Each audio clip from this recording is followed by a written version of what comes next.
Hello नमस्कार साथियों। कैसे हो आप सभी दोस्तों। मैं मनोज कुमार स्वागत करता हूं आप सभी का आपके अपने यूट्यूब चैनल संविधान क्लासेस में।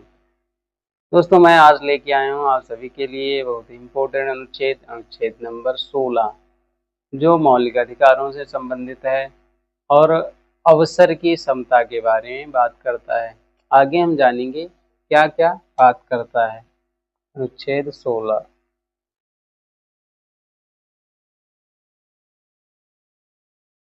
अनुच्छेद 16 दोस्तों हमने अनुच्छेद को क्लोजेज में डिवाइड किया हुआ है, उपवर्गों में डिवाइड किया हुआ है, तो एक एक करके हम जानेंगे। Close one. क्लोज वन दोस्तों, क्लोज वन बात करता है राज्य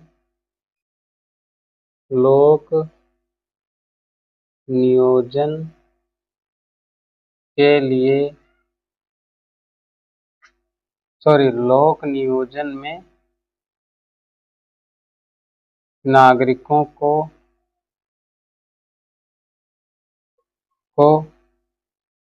अवसर की समता प्रदान करे। समता प्रदान करेगा, इसका क्या मतलब हुआ दोस्तों। मान लीजिए कोई भर्ती निकली है, उसमें सभी को समान अवसर दिया जाएगा। इसी को लोक अवसर लोक नियोजन की समता की चर्चा की गई है। दोस्तों पहले क्या होता था, पहले होता था राजा महाराजा जो अपने कुछ खास लोगों को ही उच्च पदों पर बैठाते थे, पर आज ऐसा नहीं है, सभी को समान अवसर दिया जाएगा। कोई भी देश का व्यक्ति हो देश के उच्च पदों पर जा सकता है। इसका क्लोज टू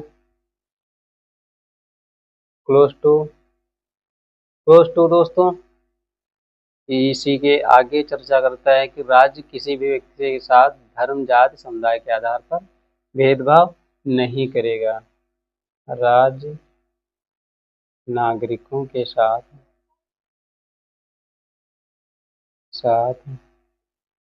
धर्म जाति लिंग के आधार पर भेदभाव नहीं करेगा। इसका क्या मतलब हुआ, मान लीजिए कोई भर्ती निकली है, उसमें किसी व्यक्ति के साथ इस आधार पर भेदभाव नहीं किया जा सकता कि वो किसी जाति का है या किसी धर्म का है, किंतु भेदभाव किया जा सकता है, जिसके बारे में हम अगले आर्टिकल में जानेंगे। क्लोज 3 दोस्तों इस बात पर चर्चा करता है कि संसद किसी भी व्यक्ति के लिए कोई ऐसा प्रावधान कर सकती है जिसमें सभी को समान अवसर प्रदान करने की व्यवस्था नहीं होगी। जानते हैं संसद कोई क्षेत्रीय प्राधिकारी के लिए नियम बना सकती है।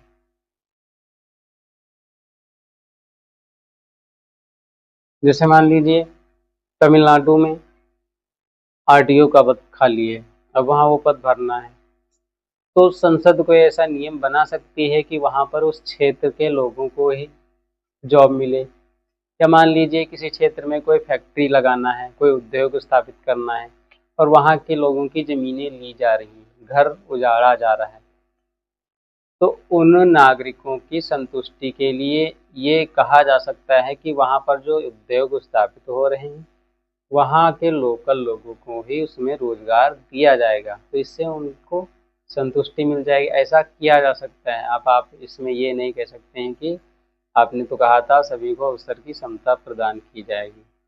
संसद ऐसा नियम बना सकती है। इसका क्लोज 4 जानेंगे। दोस्तों क्लोज 4 में भी इस बात पर चर्चा की गई कि भेदभाव हो सकता है। कैसे हो सकता है, पिछड़े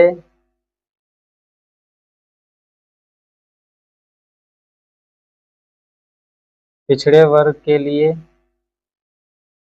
राज्य कोई नियम बना सकती है, नियम बना सकती है। इसका क्या तात्पर्य हुआ दोस्तों? जैसे मान लीजिए ओबीसी है, जिसको रिजर्वेशन दिया गया है 27%, वो इसी के तहत दिया गया है। अर्थात इसमें कहा गया है पिछड़े लोगों के लिए, इकोनॉमिकली जो पिछड़े हैं उनके लिए राज्य ऐसा उपबंध कर सकती है, उनको अवसर दिलाने के लिए, उन समानता लाने के लिए। देश में गरीब अमीर ऐसा है ना, डिफरेंस है ज़्यादा, तो उसको बराबर लाने के लिए जो पिछड़े हैं, कमज़ोर हैं, निम्न आय वाले लोग हैं, उनके लिए ऐसा प्रबंध कर सकता है राज्य। क्लोज 5 जानेंगे दोस्तों। क्लोज 5 इस बात पर चर्चा करता है कि भेदभाव किया जा सकता है। कैसे किया जा सकता है देखते हैं। धार्मिक संस्थानों में नियुक्ति। दोस्तों जैसे राम मंदिर का निर्माण हुआ तो उसमें पंडा पुजारियों की नियुक्ति करनी ही पड़ेगी। तो उसमें कोई भी किसी धर्म का व्यक्ति ये नहीं कह सकता कि आपने अवसर की समता की बात की है तो हमें भी उसमें मौका मिलना चाहिए। नहीं, उसमें सिर्फ हिंदुओं को ही मौका मिलेगा, हिंदू पुजारी ही बैठाए जाएंगे। या मान लीजिए कोई मस्जिद है जहाँ पर किसी मौलवी की नियुक्ति करनी है, तो वहाँ पर उस धर्म के व्यक्ति को ही बिठाया जाएगा। इसमें यह आप नहीं कह सकते कि आपने तो कहा था कि भेदभाव नहीं किया जाएगा। यहाँ पर ऐसा किया जा सकता है, धार्मिक संस्थानों में उसी धर्म के लोगों की नियुक्ति की जा सकती है। आगे हम जानिए क्लोज 6। दोस्तों क्लोज 6 EWS रिजर्वेशन के बारे में बात करता है, आरक्षण 10%। इसका क्या मतलब हुआ दोस्तों? पहले से क्या था, संविधान बनने के टाइम SC ST को ही रिजर्वेशन दिया गया था। उसके बाद में काफ़ी प्रयासों के बाद OBC को रिजर्वेशन दिया गया। किंतु कुछ ऐसे भी लोग हैं जो ब्राह्मणों में हैं किंतु गरीब हैं, जनरल में आते हैं किंतु गरीब हैं, तो उनके लिए भी तो व्यवस्था होनी चाहिए। ऐसा तो है नहीं कि किसी धर्म में या किसी जात में कोई गरीब नहीं, गरीब सब धर्म में पाए जाते हैं। तो ब्राह्मण में भी गरीब पाए जाते हैं, उनके लिए 2019 में ये प्रावधान किया गया नरेंद्र मोदी के द्वारा। 2019 में ये प्रावधान किया गया कि जो जनरल में भी आते हैं और इकोनॉमिकली, वो सरकार निर्धारित करेगी कि इतनी आय से नीचे वाले लोगों को ये आरक्षण का लाभ मिलेगा। इस बात की अनुच्छेद 16 का क्लोज 6 चर्चा करता है। तो आई होप अनुच्छेद 16 सभी लोगों को समझ में आया होगा। अगले दिन हम अनुच्छेद 17 के बारे में बात करेंगे। दोस्तों वीडियो कैसा लगा कमेंट में ज़रूर बताना। अच्छा लगे तो वीडियो को लाइक कर देना और चैनल को सब्सक्राइब कर देना। थैंक यू दोस्तों, जय हिंद।